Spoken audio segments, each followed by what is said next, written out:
The humid Charleston air hung thick as molasses on that sweltering July evening in 1901, when Pastor Elias Whitcomb stepped onto the weathered wooden steps of the First Baptist Church of Charleston.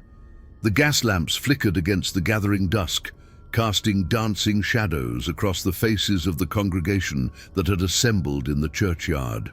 Word had spread through the cobblestone streets like wildfire.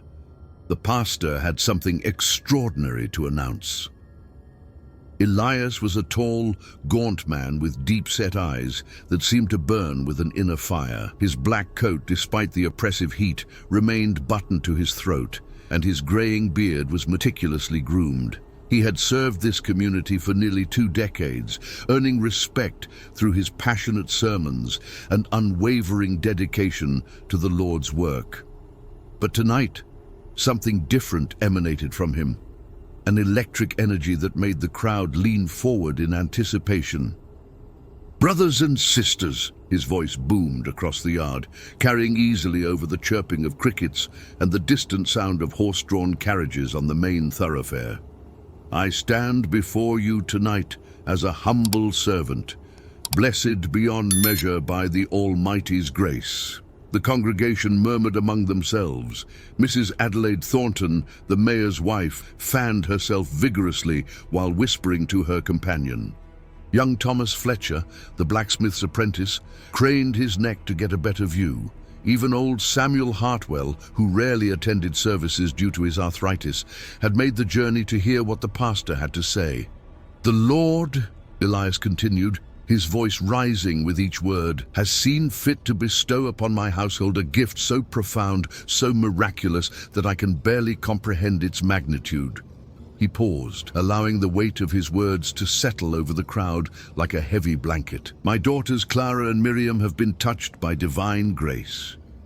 A collective gasp rippled through the assembly. Clara, 17, and Miriam, 15, were well known in Charleston's tight-knit community. Clara was admired for her beauty and gentle nature, often seen helping the elderly with their shopping or reading to the children after Sunday service. Miriam, though younger, possessed an intelligence that impressed even the most educated men in town. Both girls were considered paragons of Christian virtue. 3 nights ago, Elias's voice dropped to a reverent whisper that somehow carried to every ear. As my daughters knelt in prayer before retiring, they were visited by an angel of the Lord. This celestial being spoke to them in tongues unknown to mortal men, blessing them with the power to heal the sick and comfort the afflicted. Dr. Benjamin Morrison, the town's physician, shifted uncomfortably in the crowd. He was a man of science, educated at Harvard Medical School, and such claims made him deeply uneasy. Yet he remained silent, unwilling to challenge the pastor publicly without evidence. "Tomorrow evening," Elias announced, his arms spreading wide as if to embrace the entire congregation, "I invite you all to witness the Lord's work through my blessed daughters. Come and see the power of faith made manifest. Come and be healed." And as the crowd began to disperse, excited chatter filling the night air, few noticed the subtle changes that had already begun to take hold. The gas lamps seemed to flicker more erratically than usual, casting shadows that moved independently of their sources. A faint, sweet smell, like flowers left too long in water, lingered in the air around the church. And if anyone had looked closely at the pastor's house, they might have seen 2 pale figures standing motionless at an upstairs window, their eyes reflecting the lamplight with an unnatural gleam. Inside the modest parsonage, Clara and Miriam Whitcomb sat in their shared bedroom, hands folded in their laps, staring at the wall with expressions of serene emptiness. They had not spoken since their father's announcement, had barely moved except to breathe. The only sound in the room was the soft whisper of wind through the curtains, wind that carried with it words in a language that predated human civilization, words that only they could hear and understand. The blessing had indeed come to the Whitcomb household, but blessings, as the people of Charleston would soon learn, often came with a price that was only revealed when it was far too late to refuse payment. The following evening brought with it an oppressive humidity that seemed to press down on Charleston like the weight of divine judgment. By 6 o'clock, a crowd of nearly 200 souls had gathered in and around the First Baptist Church, spilling out into the street and creating a sea of eager faces illuminated by the warm glow of gas lamps and lanterns. Pastor Whitcomb had arranged the church's interior to accommodate the unprecedented gathering. The wooden pews had been pushed against the walls, creating an open space in the center where his daughters could minister to those in need.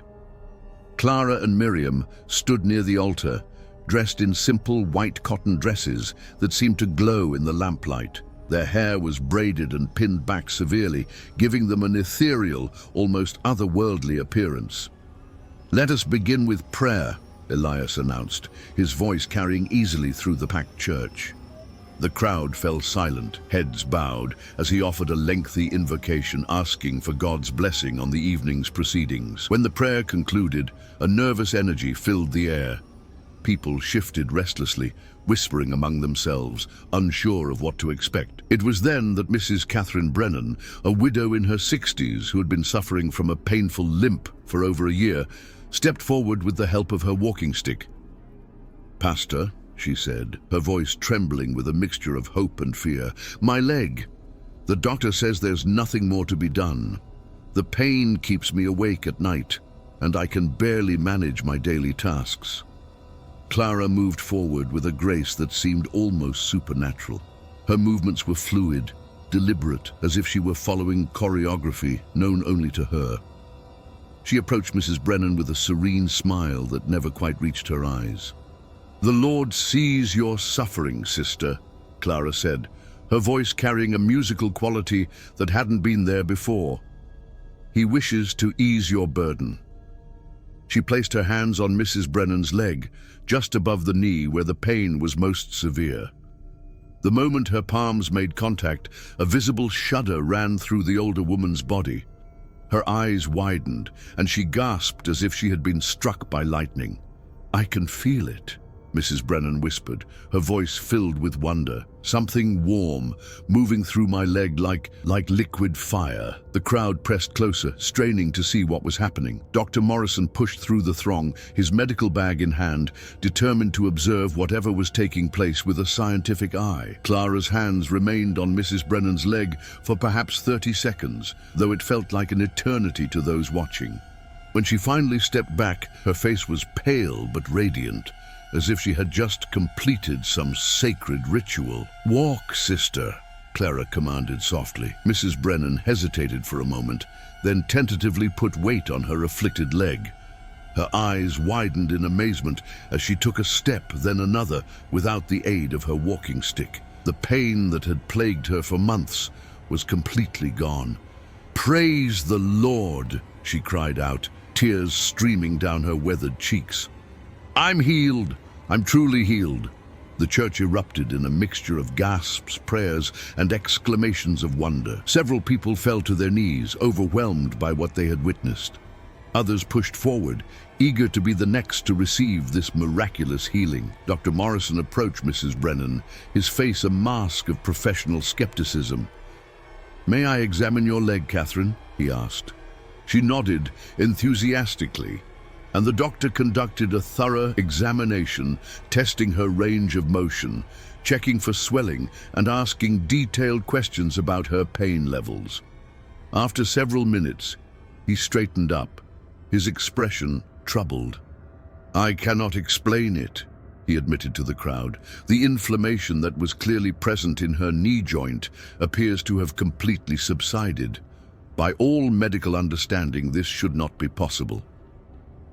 The crowd's excitement reached a fever pitch. More people pressed forward, each hoping to be touched by the divine grace that flowed through the Whitcomb daughters. Miriam, who had remained silent during Clara's healing, now stepped forward to address a young man named Peter Hawkins, who had been born with a withered arm. "Brother Peter," Miriam said, her voice carrying the same musical quality as her sister's. "Your faith has brought you here tonight. The Lord wishes to make you whole." As Miriam placed her hands on Peter's deformed limb, the same phenomenon occurred. The young man's body convulsed as if struck by electricity, and before the amazed eyes of the congregation, his withered arm began to fill out, the muscles strengthening and the bones straightening until it appeared completely normal. The crowd was now in a state of religious ecstasy. People wept, prayed, and sang hymns of praise. Pastor Whitcomb stood to one side, his face glowing with pride and religious fervor, believing himself to be witnessing the hand of God working through his daughters. But Dr. Morrison noticed something that the others, caught up in their religious euphoria, had missed. As each healing was performed, the Whitcomb sisters seemed to grow slightly paler, as if the act of healing was draining something vital from them. More disturbing still, he observed that their eyes, once warm and expressive, now held a distant, almost vacant quality, as if they were looking at something far beyond the physical world. As the evening wore on and more healings were performed, a subtle change began to settle over the church. The temperature seemed to drop despite the summer heat, and shadows appeared to move independently of their sources. The sweet, cloying smell that had been present the night before grew stronger, now tinged with something else, something that reminded Dr. Morrison uncomfortably of the scent of decay. By the time the service concluded near midnight, 17 people had been healed of various ailments. The crowd dispersed in a state of religious euphoria, spreading word of the miracle throughout Charleston. But as the last of the congregation filed out into the humid night air, none of them noticed that the gas lamps in the church had begun to flicker in a pattern that seemed almost like a code, or that the shadows cast by the altar cross had begun to bend and twist in ways that defied the laws of physics. In the parsonage next door, Clara and Miriam sat in their bedroom, staring at the wall with the same vacant expressions they had worn the night before. They had not spoken since the healing service ended, had not acknowledged their father's proud congratulations or their neighbor's grateful thanks. They simply sat, listening to whispers that came from somewhere beyond the veil of the physical world, whispers that spoke of prices to be paid and debts that would soon come due. The first miracle had been performed, and Charleston would never be the same. 3 days after the miraculous healing service, Charleston buzzed with an energy that bordered on hysteria. Word of the Whitcomb sisters' divine gifts had spread beyond the city limits, drawing pilgrims from as far away as Savannah and Columbia. The modest First Baptist Church could no longer accommodate the crowds, forcing Pastor Whitcomb to move the healing services to the town square. Dr. Morrison had spent those 3 days in a state of profound unease, conducting follow-up examinations on those who had been healed. What he discovered defied not only medical explanation, but seemed to violate the very laws of nature. Mrs. Brennan's knee showed no signs of the arthritis that had plagued her for years. The cartilage appeared to have regenerated completely. Peter Hawkins' arm was not only functional, but showed muscle development that should have taken months of physical therapy to achieve. Yet something else troubled the doctor deeply. Each person he examined displayed a subtle but unmistakable change in their demeanor. They spoke of their healing with the appropriate gratitude and wonder, but their eyes held a distant quality, as if part of their consciousness remained elsewhere. More disturbing still, several reported experiencing vivid dreams filled with imagery they couldn't quite remember upon waking, dreams that left them feeling both blessed and somehow diminished. On the 4th morning, Dr. Morrison's worst fears began to manifest. Mrs. Brennan arrived at his office before dawn, her face pale and drawn with exhaustion. "Doctor," she said, her voice barely above a whisper, "something's wrong. The pain in my leg is gone, praise the Lord, but I can't feel anything else either. It's as if that part of my body doesn't belong to me anymore." Morrison conducted a thorough examination and discovered that while Mrs. Brennan's leg was indeed healed, she had lost all sensation below the knee. More alarming still, the skin in that area had taken on a waxy, almost translucent quality, that reminded him uncomfortably of a corpse. "There's something else, Doctor," Mrs. Brennan continued, wrapping her shawl more tightly around her shoulders despite the morning heat. "I've been having dreams, terrible dreams. There's a voice that speaks to me in a language I don't understand, but somehow I know what it's saying. It tells me that the healing came with a price, and that price will be collected soon." Before Dr. Morrison could respond, young Peter Hawkins burst through the office door, his newly healed arm hanging limp at his side. His face was flushed with fever, and his eyes held a wild, desperate quality. "Doctor, you have to help me," he gasped. "My arm, it's not mine anymore. I can move it, but I can't feel it. And sometimes it moves on its own. Last night, I woke up to find it writing things in a language I've never seen before. When I tried to stop it, the hand wouldn't obey me." Morrison examined Peter's arm and found the same waxy, lifeless quality he had observed in Mrs. Brennan's leg.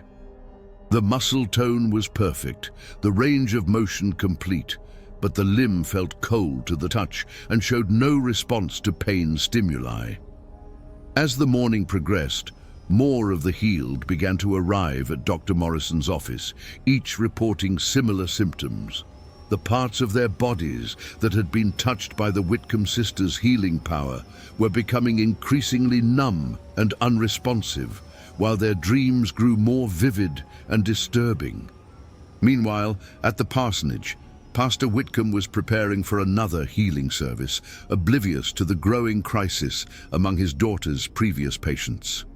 Clara and Miriam had not left their room in 2 days, claiming they needed to pray and prepare for the Lord's work.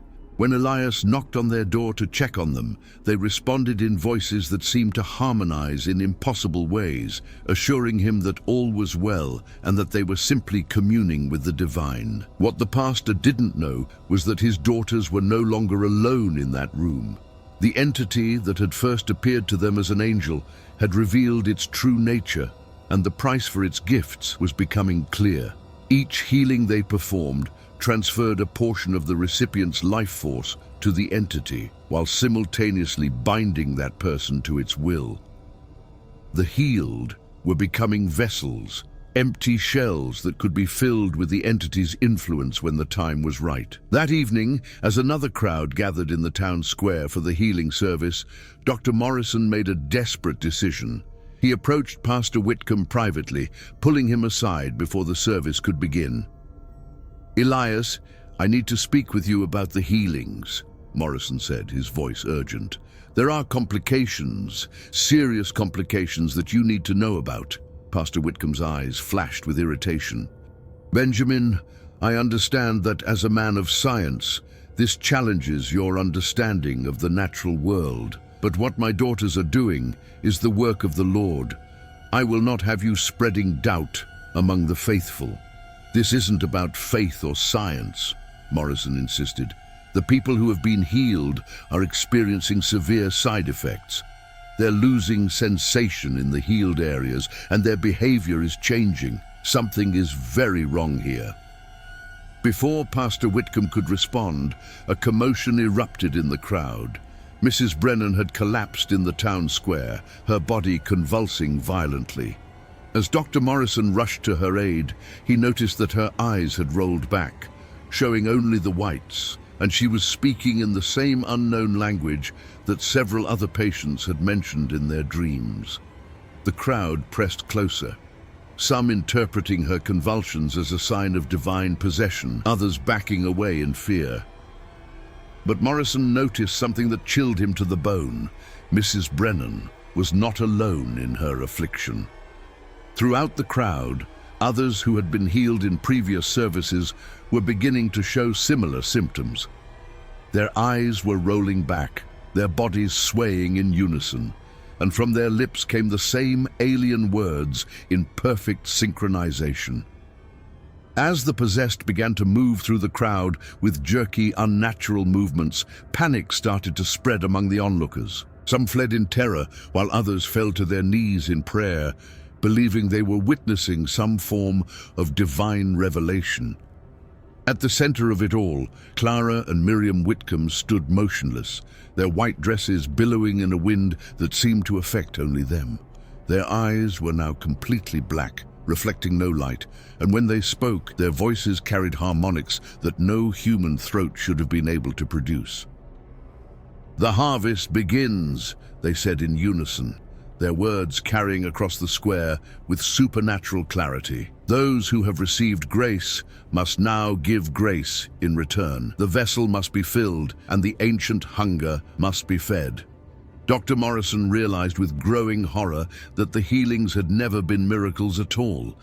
They had been a form of spiritual infection, preparing the recipients to serve as conduits for something ancient and malevolent. The entity that had appeared to the Whitcomb sisters had been patient, building its influence slowly, but now it was ready to claim its due. As chaos erupted in the town square and the possessed began to converge on the remaining crowd with predatory intent, Morrison understood that Charleston was facing something far worse than a crisis of faith. They were confronting an evil that had used their deepest beliefs against them, turning their hope for divine intervention into a gateway for damnation. The price of grace was about to be collected in full, and the currency would be measured in souls. The morning after the horrific events in the town square brought an eerie silence to Charleston. The streets, usually bustling with activity by dawn, remained largely empty, save for the occasional figure hurrying past with their head down and their pace quickened. Word of what had transpired spread through whispered conversations behind locked doors and drawn curtains. Dr. Morrison had spent the night at his office, treating those who had been injured in the panic that followed the mass possession. 17 people had been trampled in the chaos, and 3 remained missing, including Mrs. Brennan, who had vanished along with the other possessed individuals when the crowd finally dispersed. The doctor's hands shook as he cleaned and bandaged wounds, his mind struggling to process what he had witnessed. At the parsonage, Pastor Whitcomb sat in his study, staring at the Bible open before him, but seeing none of the words. His world had crumbled in the span of a few hours, and he found himself questioning everything he had believed about his daughter's gifts. The memory of their black eyes and inhuman voices haunted him, but a part of him still clung to the hope that there was some divine explanation for what had occurred. A soft knock at his door interrupted his troubled thoughts. "Come in," he called, his voice hoarse from the previous night's shouting. To his surprise, Clara entered the room, looking exactly as she had before the first healing service. Her eyes clear and blue, her expression gentle and concerned. She wore a simple blue dress instead of the white gown from the night before, and her hair was arranged in the modest style she had always favored. "Father," she said, her voice carrying none of the supernatural harmonics that had terrified the crowd. "I wanted to speak with you about what happened last night." Elias studied his daughter's face carefully, searching for any sign of the otherworldly presence that had seemed to possess her. "Clara, my dear child, what has happened to you and your sister? What was that thing that spoke through you?" Clara moved closer, settling into the chair across from his desk, with the same graceful movements she had always possessed. "Father, I need you to understand something important. What you witnessed last night was not evil, it was a test of faith. The Lord works in mysterious ways, and sometimes his methods can appear frightening to those who lack understanding." "A test?" Elias's voice cracked with emotion. "Clara, people were hurt. Mrs. Brennan and the others, and they disappeared. Their families are beside themselves with worry. They have been called to serve a higher purpose," Clara replied, her tone remaining calm and reassuring. "Just as Miriam and I have been called, the Lord has chosen us to be vessels for his will, and sometimes that requires sacrifice." Dr. Morrison, who had been making his way to the parsonage to confront the pastor about his daughters, paused outside the study window when he heard voices within. What he observed through the gap in the curtains made his blood run cold. Clara appeared completely normal, but her shadow on the wall behind her moved independently, writhing and shifting in patterns that hurt to look at directly. "Where is Miriam?" Pastor Whitcomb asked, his voice heavy with dread. "She is preparing for the next phase of our ministry," Clara answered. "Tonight, we will complete the work that was begun. Those who have been blessed with healing will fulfill their purpose, and Charleston will become a beacon of divine power that will draw the faithful from across the nation." "Clara, please," Elias pleaded, reaching across the desk to take his daughter's hand. "This isn't the Lord's work. I can feel it in my soul. There's something dark here, something that's using you and your sister for its own purposes." The moment his fingers touched Clara's hand, Pastor Whitcomb gasped and jerked back as if he had been burned. Her skin was ice cold, and for just an instant he had felt something else, a presence vast and hungry that regarded him with ancient malevolence. Clara's expression didn't change, but her voice took on a subtle edge. "Father, your faith is being tested. Do not fail the Lord, as so many others have. Accept his will, and you will be rewarded. Resist, and you will share the fate of those who oppose divine purpose." Outside the window, Dr. Morrison had heard enough. He crept away from the parsonage and made his way quickly through the empty streets to the home of Judge Marcus Caldwell, one of the few prominent citizens who had not attended the healing services. If anyone in Charleston had the authority and influence to organize resistance to whatever was happening, it would be the judge. Judge Caldwell, a stern man in his 60s with silver hair and penetrating grey eyes, listened to Dr. Morrison's account with growing alarm. As a man of law and reason, he had always been skeptical of religious extremism, but what the doctor described went far beyond mere fanaticism. "You're telling me that these healing services have been some form of spiritual infection?" the judge asked, pouring himself a generous measure of whiskey despite the early hour. "That's exactly what I'm telling you," Morrison replied. "The people who were healed have been changed, transformed into something else, and now they've disappeared along with the Whitcomb sisters. I believe they're planning something for tonight, something that will affect the entire town." Judge Caldwell was quiet for a long moment, staring out his window at the unnaturally quiet streets. "What do you propose we do? We can't exactly arrest someone for performing miracles, even if those miracles have complications. We need to find where they've taken the missing people," Morrison said, "and we need to warn the townspeople to stay in their homes tonight. Whatever the Whitcomb sisters are planning, I don't think it will be limited to those who attended the healing services." As if summoned by their conversation, a low, harmonious humming began to drift through the air, a sound that seemed to come from everywhere and nowhere at once. Both men moved to the window and looked out to see a sight that defied explanation. The missing townspeople were walking through the streets in perfect formation, their movements synchronized like dancers following unheard music. Mrs. Brennan led the procession, her face serene, but her eyes completely black. Behind her came Peter Hawkins and the others who had been healed, all moving with the same eerie coordination. But it was what followed the possessed that truly terrified the two observers. Shadows moved independently of their sources, flowing along the ground like liquid darkness. The very air seemed to shimmer with an otherworldly energy, and the temperature began to drop despite the summer heat. "Dear God," Judge Caldwell whispered, "what have we allowed into our town?" The procession moved toward the town square, where a crowd was already beginning to gather. Not the eager, hopeful crowd that had attended the healing services, but a mass of people who moved with the same synchronized precision as the possessed. Dr. Morrison realized with growing horror that the influence was spreading, affecting even those who had never been directly touched by the Whitcomb sisters' power. "It's too late," he said, his voice barely audible. "Whatever they're planning, it's already begun. The entire town is falling under their influence." As the sun began to set over Charleston, casting long shadows that seemed to move with malevolent purpose, The two men watched helplessly as their community transformed before their eyes.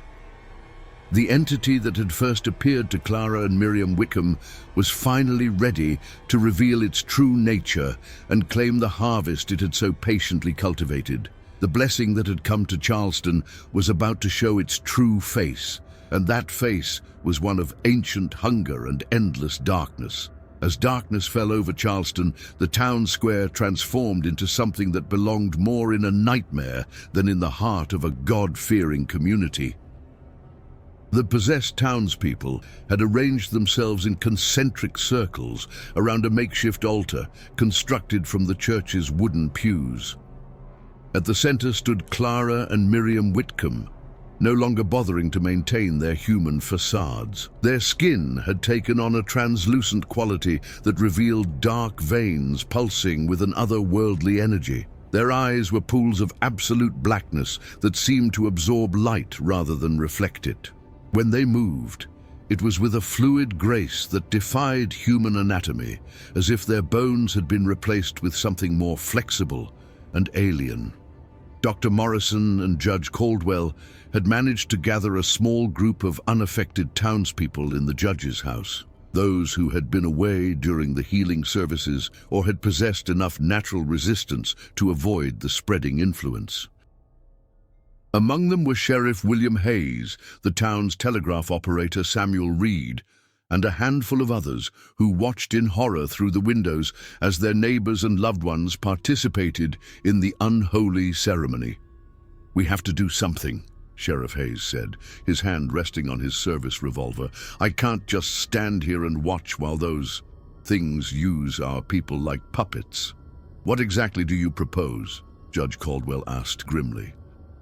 "Those are our friends and family members out there. Even if they're under some form of influence, I won't authorize violence against innocent people."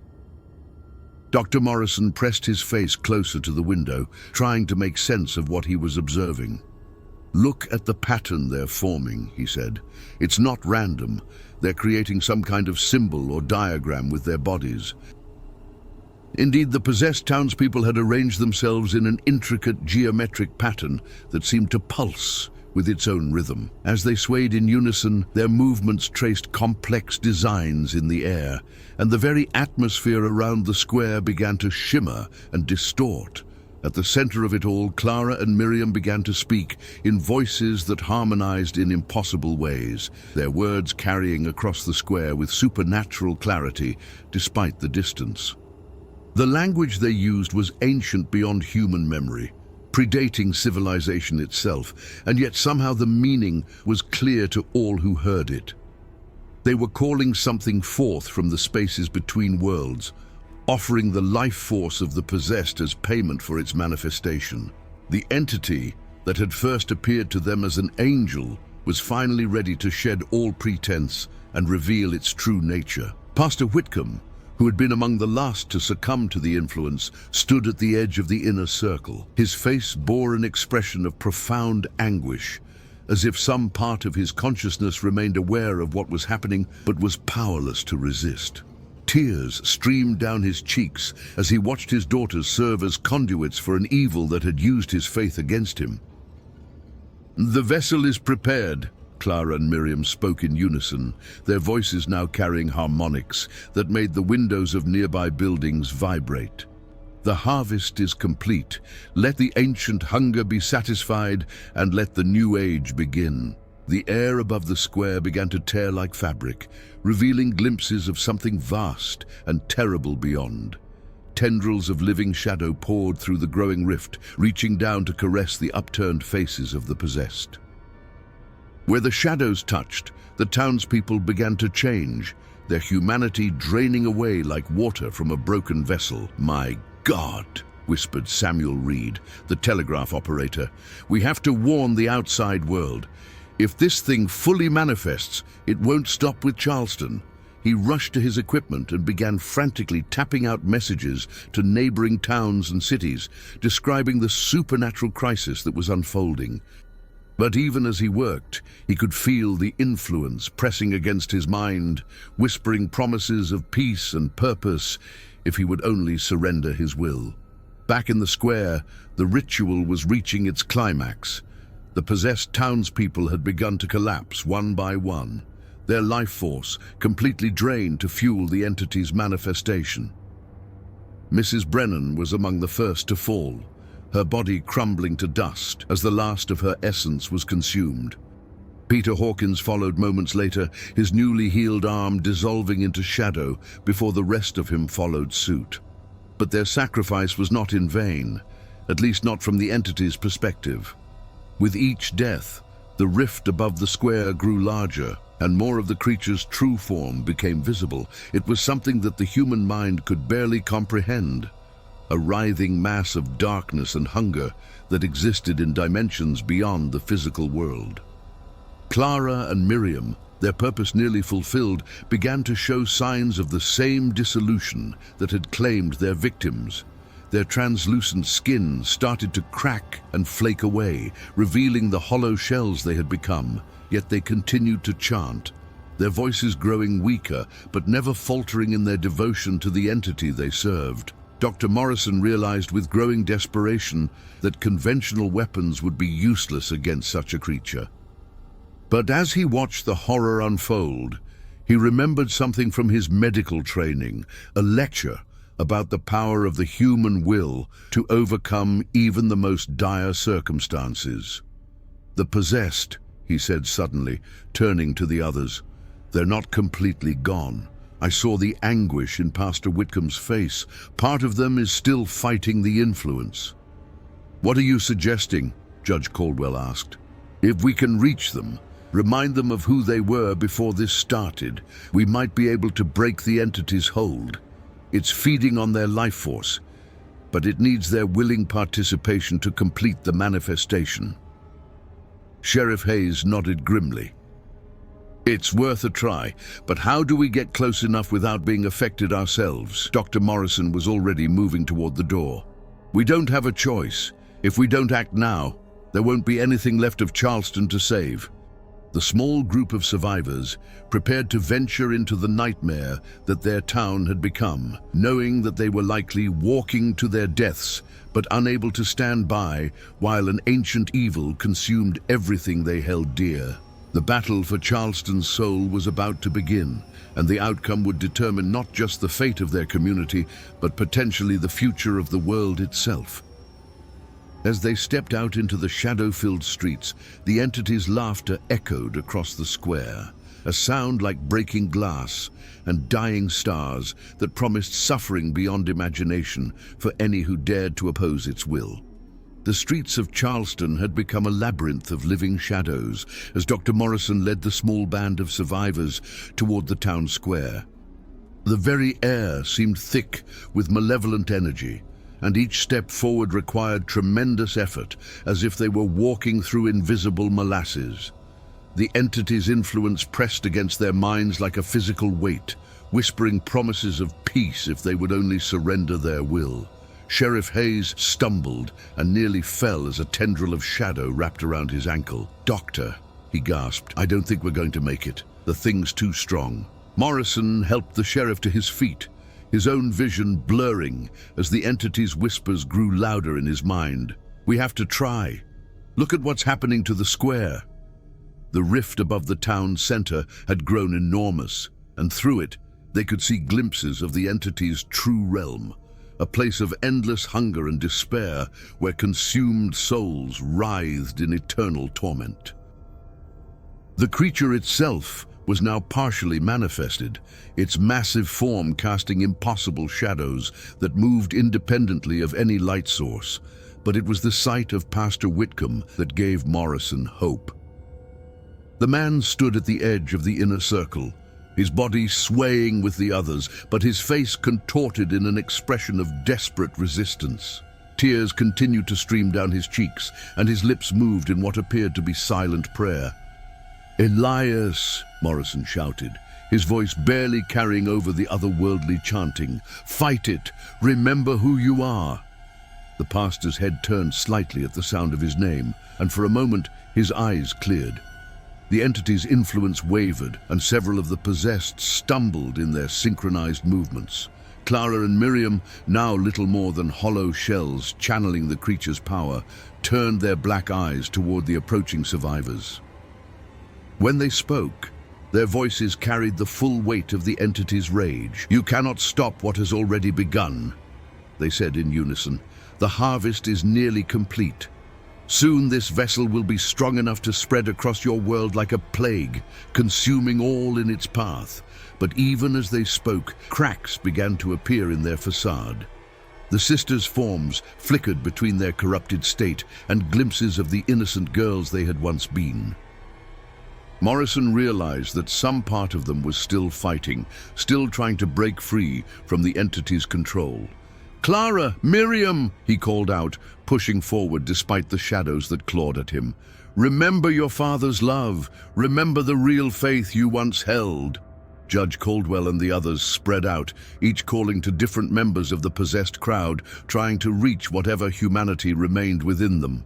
Samuel Reed shouted to his neighbor, Mrs. Patterson, reminding her of the apple pies she used to bake for church socials. Sheriff Hayes called out to young Tommy Fletcher, recounting memories of teaching the boy to fish at the creek behind the church. The effect was immediate and dramatic. The synchronized movements of the possessed began to falter as individual memories fought against the entity's control. The creature's manifestation wavered, its form becoming less solid as its power source was disrupted. Pastor Whitcomb was the first to break free completely. With a cry of anguish and determination, he threw off the entity's influence and stumbled toward his daughters. "Clara, Miriam, come back to me. You are my children, not vessels for this abomination." The entity's rage was palpable as it realized its carefully laid plans were unraveling. Through Clara and Miriam, it spoke with a voice like grinding stone. "You understand nothing, mortal. Your daughters came to me willingly. They sought power, and I gave it to them. The price was always their souls." But Pastor Whitcomb pressed forward, his faith, real faith, not the corrupted version the entity had exploited, burning bright within him. "No," he said firmly. "They were children, deceived by your lies. You appeared to them as an angel, twisted their innocent desire to help others into something dark. But love is stronger than deception, and I will not abandon my daughters to you." He reached out and grasped Clara's hand, ignoring the searing cold that burned his flesh. The moment their skin touched, memories flooded through the connection. Clara as a baby, taking her first steps. Clara reading to the younger children after Sunday service. Clara comforting him after her mother's death, promising that they would always be a family. Clara's black eyes flickered, and for an instant they returned to their natural blue. "Father?" she whispered, her voice small and confused, like a child waking from a nightmare. The entity shrieked in fury as its hold on Clara began to slip. It poured more of its power through Miriam, trying to maintain the ritual, but the younger sister was also beginning to remember. The sight of her father's love for Clara awakened her own memories, playing in the garden behind the parsonage, learning to read from the family Bible, the warmth of her father's embrace when thunderstorms frightened her. "Miriam!" Clara called out, her voice growing stronger as more of her humanity returned. "Remember who we are. Remember what we truly believed before this thing corrupted our faith." The two sisters reached for each other across the circle, their touch breaking the geometric pattern that had been channeling the entity's power. The possessed townspeople began to collapse, but instead of crumbling to dust, they fell into natural sleep as the creature's influence was severed. The entity, realizing that its manifestation was failing, made one final desperate attempt to complete its work. It poured all of its remaining power into the rift above the square, trying to force its way fully into the physical world before its anchors were completely lost. The air itself seemed to scream as reality bent and twisted around the creature's efforts. Buildings groaned and cracked, windows shattered, and the very ground beneath their feet began to buckle and heave. Dr. Morrison understood that they had only moments before the entity's death throes destroyed the entire town. "Everyone needs to get clear," he shouted. "The whole square is going to collapse." But Clara and Miriam, their humanity restored but their bodies still serving as conduits for the entity's power, knew what had to be done. They looked at each other with the same understanding that had always existed between them as sisters, and then turned to their father with expressions of infinite love and terrible resolve. "Father," Clara said, her voice clear and strong despite the chaos around them, "we have to close the rift. The only way to stop it is from this side, and we're the only ones connected strongly enough to do it." "No," Pastor Whitcomb said, understanding immediately what they meant. "There has to be another way. I won't lose you both." "You're not losing us," Miriam said, taking his hand. "We'll always be with you, in your heart and in your faith. But this is our responsibility. We opened the door, and we have to close it." The sisters joined hands and began to pray, not in the alien tongue the entity had taught them, but in the simple, heartfelt words they had learned at their father's knee. As they prayed, their bodies began to glow with a warm, golden light that was the antithesis of the entity's cold darkness. The creature fought against them, pouring its malevolence through their connection, but their combined will, strengthened by love, sacrifice, and genuine faith, proved stronger than its ancient hunger. The rift began to contract, and the entity's partially manifested form was pulled back toward its own realm. "I will return," the creature promised as it was dragged away. "This world will know my hunger again." "Perhaps," Clara said, her form beginning to fade as the golden light consumed her. "But not today, and not through us." The rift snapped shut with a sound like thunder, and the unnatural shadows that had plagued Charleston vanished instantly. Clara and Miriam Whitcomb disappeared with the light, their sacrifice sealing the breach between worlds and banishing the entity back to the darkness from whence it came. Pastor Whitcomb fell to his knees in the suddenly quiet square, surrounded by his unconscious but breathing neighbors. The possessed had been freed, their memories of the ordeal already beginning to fade like a half-remembered nightmare. The town would recover, the buildings would be rebuilt, and life would go on. But Elias Whitcomb would carry the memory of his daughter's sacrifice for the rest of his days, not as a burden of grief, but as a testament to the power of love and genuine faith to overcome even the darkest evil. In the years that followed, he would speak often of the difference between true faith and the corruption that masquerades as divine will, ensuring that Charleston would never again fall prey to such deception. The horrific blessing that had come to the Whitcomb household was ended, but the real blessing, the love between a father and his daughters and their willingness to sacrifice everything to protect others, would endure forever.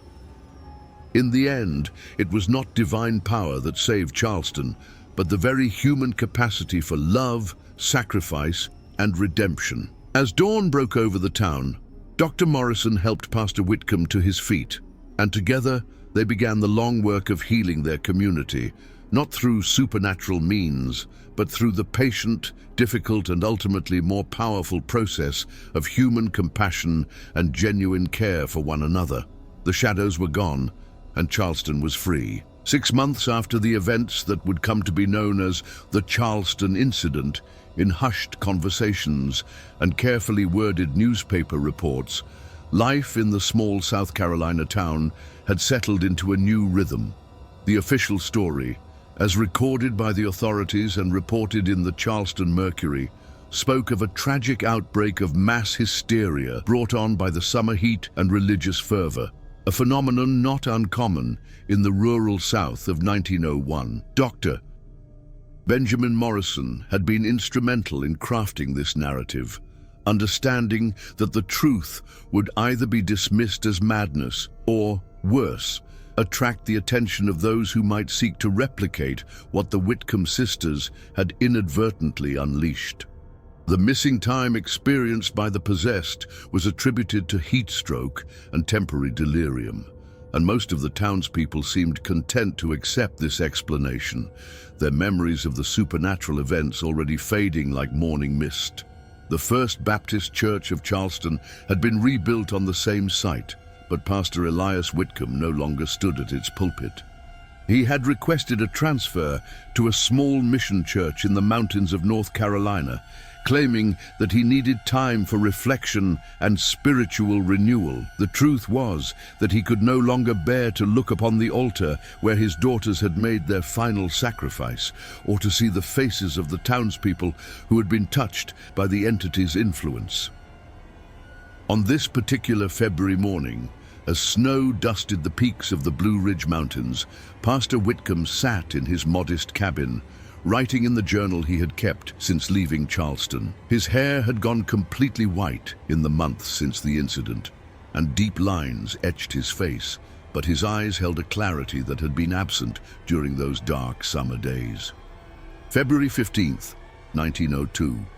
I dreamed of Clara and Miriam again last night. Not the hollow shells they became in those final days, but my daughters as they truly were, full of life and laughter, eager to serve the Lord and help their fellow man. In the dream, they were children again, chasing fireflies in the garden behind the parsonage while their mother called them in for supper. I have come to understand that the entity which corrupted them was drawn not by evil in their hearts, but by the very purity of their intentions. It fed on their desire to heal and help others, twisting that noble impulse into something dark and hungry. This knowledge brings me both comfort and caution. Comfort because I know my daughters were innocent victims, and caution because I now understand how easily good intentions can be perverted by forces beyond our comprehension. Dr. Morrison writes to me regularly, keeping me informed of Charleston's recovery. The townspeople who were possessed have shown no lasting effects, though several have reported dreams of a place of shadows and whispers. Mrs. Brennan's leg remains healed, though she claims it sometimes aches when storms approach, as if it remembers the unnatural touch that restored it. Young Peter Hawkins has become something of a local hero, using his restored arm to help rebuild the homes damaged during that terrible night. He speaks little of his experience, but Dr. Morrison tells me the young man has developed an almost supernatural ability to sense when others are in spiritual distress. Perhaps some gifts, once given, cannot be entirely taken away. Pastor Whitcomb paused in his writing, setting down his pen to stare out the window at the snow-covered landscape. In the distance he could see the small church where he now ministered to a congregation of mountain folk, simple people who asked little of their pastor beyond honest sermons and genuine care for their souls. A knock at his door interrupted his reverie. He opened it to find Sarah Mackenzie, a young woman from his congregation whose husband had been killed in a mining accident the previous month. Her eyes were red with recent tears, and she clutched a letter in her trembling hands. "Pastor Whitcomb," she said, her voice barely above a whisper, "I received word from the mining company. They're saying James's death was his own fault, that he was drinking on the job. They won't pay the compensation they promised, and I don't know how I'll feed my children." Elias invited her in, settling her by the fire with a cup of hot tea. As he listened to her story, he felt the familiar stirring of righteous anger at injustice, the same feeling that had once driven him to seek divine intervention for his community's problems. But now, he understood the difference between seeking God's help and demanding miraculous solutions. "Sarah," he said gently, "I cannot promise you miracles or easy answers, but I can promise you that you are not alone in this struggle. Tomorrow, I'll ride down to the mining office with you and we'll speak to them together. Sometimes the presence of a witness is enough to remind people of their Christian duty. But what if they still refuse?" she asked, her voice breaking. "Then we'll find another way," Elias replied firmly. "We'll speak to the other families in the congregation, organize a collection to help you through the winter. We'll write letters to the newspapers, to the state authorities if necessary. The Lord helps those who help themselves, and sometimes His greatest miracles come through the hands and hearts of ordinary people working together." Sarah's face brightened slightly at his words, This was not the promise of supernatural intervention she might have hoped for, but it was something more valuable, the assurance of human solidarity and practical action. After she left, Pastor Whitcomb returned to his journal, his pen moving steadily across the page. I have learned that true faith is not about seeking signs and wonders, but about finding the strength to do what is right, even when the heavens seem silent. The entity that destroyed my daughters fed on our desire for easy answers to difficult problems, our wish to see God's hand moving visibly in the world. But God's hand is always moving, in the kindness of neighbors, in the courage of those who stand up for justice, in the love that binds families together, even in the face of tragedy. These are the real miracles, the ones that happen every day without fanfare or recognition. I failed my daughters by encouraging them to seek supernatural gifts instead of nurturing the natural compassion they already possessed. I will not make that mistake again. My ministry now is simpler, but perhaps more honest, to remind people that they already have everything they need to serve God and help their fellow man. The power to heal does not come from above, but from within, and it is measured not in dramatic cures, but in small acts of love and service. As evening fell over the mountains, Pastor Whitcomb closed his journal and prepared for bed. Tomorrow would bring new challenges, new opportunities to serve his small congregation without the promise of miracles or supernatural intervention. It was harder work than what he had done in Charleston, but it was also more honest, more grounded in the reality of human struggle and human love. In Charleston, Dr. Morrison was conducting his evening rounds, checking on patients who suffered from ailments that could be treated with medicine and care rather than divine intervention. The town had learned to be suspicious of easy answers and miraculous cures, but it had also learned to value the steady, unglamorous work of healing that came through human knowledge and compassion. The shadows that had once plagued Charleston were gone, banished by the sacrifice of two young women who had chosen love over power, redemption over damnation. But the real victory was not in the dramatic confrontation with supernatural evil. It was in the quiet work of rebuilding that followed, the patient process of learning to trust in human goodness rather than seeking shortcuts through divine intervention. The horrific blessing that had come to the Whitcomb household was ended, but the lessons it taught would endure for generations. In a world where the line between faith and fanaticism could be dangerously thin, Charleston had learned to value the difference between genuine spirituality and the corruption that masqueraded as divine will. And in the mountains of North Carolina, a grieving father continued his work of ministry, carrying the memory of his daughters not as a burden of guilt, but as a reminder that the greatest miracles are often the ones we create ourselves through love, sacrifice, and the courage to do what is right, even when the cost is dear. The story of Clara and Miriam Whitcomb became a cautionary tale whispered in theological seminaries and medical schools, a reminder that the human desire for transcendence could be both a blessing and a curse. But for those who knew them best, they were remembered not as cautionary figures, but as heroes who had chosen to save their community even at the cost of their own lives. In the end, that